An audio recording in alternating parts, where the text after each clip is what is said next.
ശോഭേ ശോഭേ, ദേ കല്യാണിക്കുട്ടിയുടെ അമ്മ വന്നിരിക്കുന്നു. കല്യാണിക്കുട്ടി ഇവിടെ ഇല്ലല്ലോ. അവൾ എവിടെ പോയി? ഇപ്പൊ എന്താ ചെയ്യാ?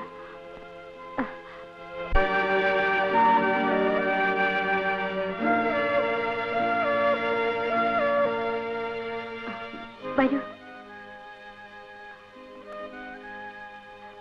ഇരിക്കൂ. വീട്ടിൽ വിശേഷിച്ചൊന്നുമില്ലല്ലോ. ലക്ഷ്മിക്ക് സുഖമല്ലേ? അതെ. ഞങ്ങളുടെ പരീക്ഷ അടുത്താഴ്ച തുടങ്ങാണ്. അറിഞ്ഞു.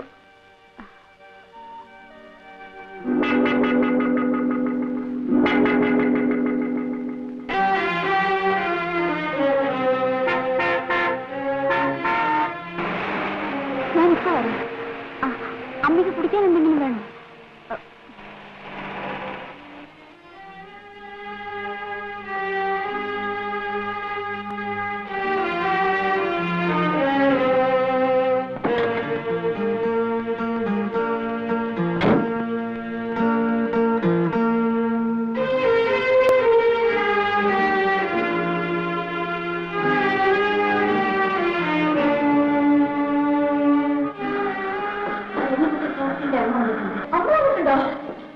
ആ ചിത്രവും കണ്ട് അമ്മ ദേഷ്യത്തില്ല.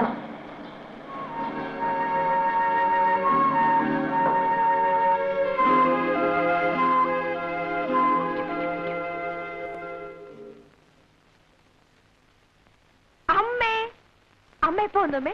എവിടെയായിരുന്നു നീ ഇതുവരെ? ഞാനേ മോളിലില്ലേ, മോളിലെ ടെറസ് അവിടെ ഇരുന്ന് വായിക്കായിരുന്നു അമ്മേ. എന്താ അമ്മേ വിശേഷിച്ച്? വിശേഷിച്ച് കാര്യമൊന്നുമില്ല. നിന്നെ ഒന്ന് കാണാൻ വേണ്ടി വന്നതാണ്. എന്താണ് ഇത്? ഓ, അപ്പോ കേട്ടതൊക്കെ നേരായിരുന്നു അല്ലേ? ചുമ്മാ ഇരിക്കും അമ്മേ. ഓരോന്ന് പിള്ളേർ പറഞ്ഞുണ്ടാക്കുന്നു വെച്ച് വെറുതെ പറയുന്നതോ? അന്വേഷിച്ചറിയാൻ പറഞ്ഞിട്ട് ഇവിടെയുള്ള നിന്റെ ചെറിയച്ഛൻ എനിക്ക് കത്തയച്ചിട്ടുണ്ടായിരുന്നു. എന്താണ് നിന്റെ ഭാവം? വിവാഹമാണെങ്കിൽ എനിക്ക് വേറെ വിവാഹം വേണ്ട. ആ ക്യാപ്റ്റന്റെ വീട്ടുകാർക്ക് ഏതാണ്ട് വാക്ക് കൊടുത്ത പോലെയാ. ഞാൻ ആർക്കും വാക്ക് കൊടുത്തിട്ടില്ല. മതി പഠിച്ചത്. വേഗം പോകാൻ തയ്യാറായിക്കൊള്ളൂ. അതെ, പരീക്ഷയാ. അതിന് നീ പഠിച്ച കാര്യങ്ങളൊക്കെ പരീക്ഷയ്ക്ക് എഴുതാൻ പറ്റിയതല്ലല്ലോ. പരീക്ഷ എടുത്തു അറിഞ്ഞുകൊണ്ട് തന്നെയാണ് ഞാൻ വന്നത്. നീ പരീക്ഷയ്ക്ക് എഴുതാൻ വേണ്ട, പാസ്സാകുകയും വേണ്ട. അമ്മ ഞാൻ പറയുന്നത് കേൾക്കൂ. കല്യാണി, 10 ദിവസത്തേക്ക് ലീവിൽ എഴുതി കൊടുത്തോളൂ. സംസാരമൊക്കെ വീട്ടിൽ ചെന്നിട്ടാകാം.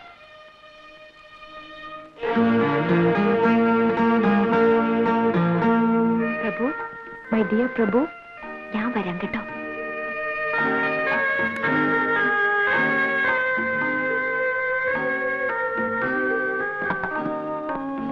കേരടി.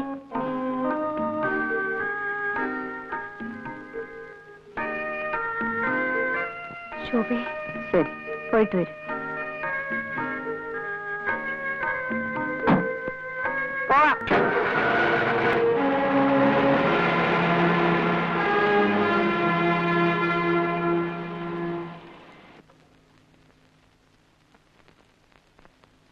വീട്ടിൽ പോയി ചേട്ടനോട് പറഞ്ഞു കൊടുക്കൂ, ഒരു പെൺകുട്ടിയോട് നശിച്ചു. ഇനി ചേച്ചിയും കൂടിയുള്ളൂ ബാക്കി. പറഞ്ഞോളൂ, ഇഷ്ടം പോലെ പറഞ്ഞോളൂ. നിങ്ങൾക്കൊക്കെ ഇതൊരല്പം നിയന്ത്രിച്ചുകൂടെ? നിയന്ത്രിക്കേണ്ടവരൊക്കെ തന്നെയാണ് ചേട്ടനെ ഇങ്ങനെയൊക്കെ ആക്കി തീർത്തത്. അവരൊക്കെ ആഗ്രഹിച്ചതുപോലെ ചേട്ടൻ ഇപ്പോൾ ആയിട്ടുണ്ട്. അവരോ? ആരാത്? അമ്മ, ഞങ്ങളുടെ അമ്മ. അച്ഛൻ, എന്തച്ഛൻ?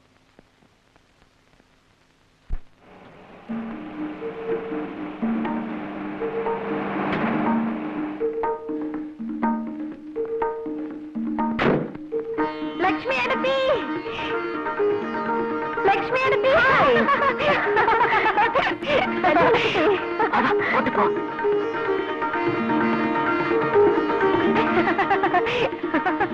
എന്താ കുട്ടി കേക്കണേ? പ്രേമം. കൊള്ളാം.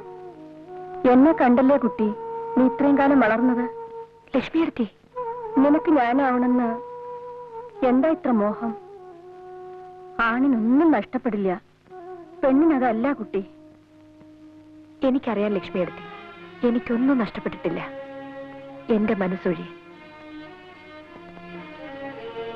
വേറെ ഏതെങ്കിലും ഒരു ചെറുപ്പക്കാരന്റെ പേരായിരുന്നെങ്കിലും അമ്മയ്ക്ക് ഇത്ര അരിശം വരില്ലായിരുന്നു. വെറുതെ ആൾക്കാർ അതും ഇതും പറഞ്ഞുണ്ടാക്കുന്ന ലക്ഷ്മി എടുത്തി. പ്രഭുവിനെ എനിക്കറിയാം. അതല്ല മോളെ. പിന്നെ അയാളുടെ വീടിനെ കുറിച്ചും അമ്മയെക്കുറിച്ചും അച്ഛന്റെ മരണത്തെ പറ്റിയൊക്കെ എന്തൊക്കെയോ കേൾക്കണോ? എനിക്കറിയില്ല. അതൊന്നും തിരക്കേണ്ട ആവശ്യം എനിക്ക് തോന്നിയില്ല. നമ്മുടെ നാട്ടിലെ ആൾക്കാർക്ക് എന്താ ജോലി? പരദൂഷണം. അവനവന്റെ ജോലി നോക്കി നടന്നാൽ യാതൊരു കുഴപ്പമില്ല.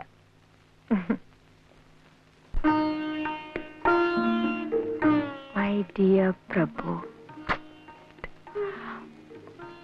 മൈ ഡാർലിംഗ് പ്രഭു, വേണ്ട, മൈ സ്വീറ്റ് ഹോട്ട് പ്രഭു. അമ്മ വീട്ടിൽ കൊണ്ടുവന്നിട്ടിരിക്കുകയാണ്. കിളികളെയും മറ്റും കൂട്ടിലിട്ടടക്കില്ലേ, അതുപോലെ.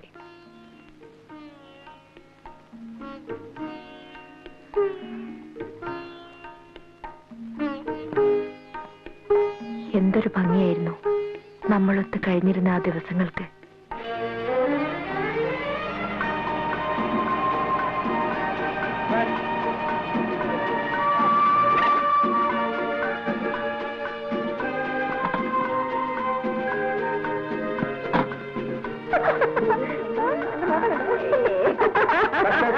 കഷ്ടം തന്നെ.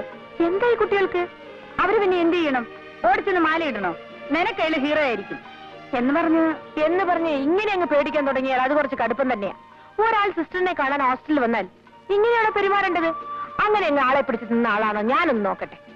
കല്യാണി, കല്യാണി,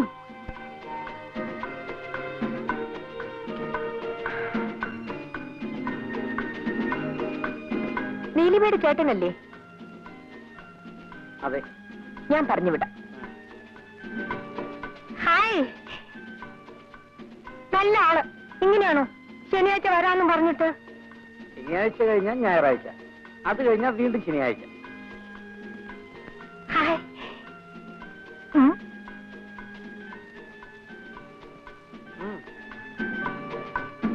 താങ്ക്സ്.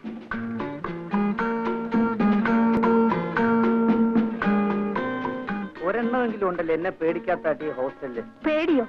ചേട്ടന് കല്യാണിക്കുട്ടിയെ അറിയാഞ്ഞിട്ടാണ്.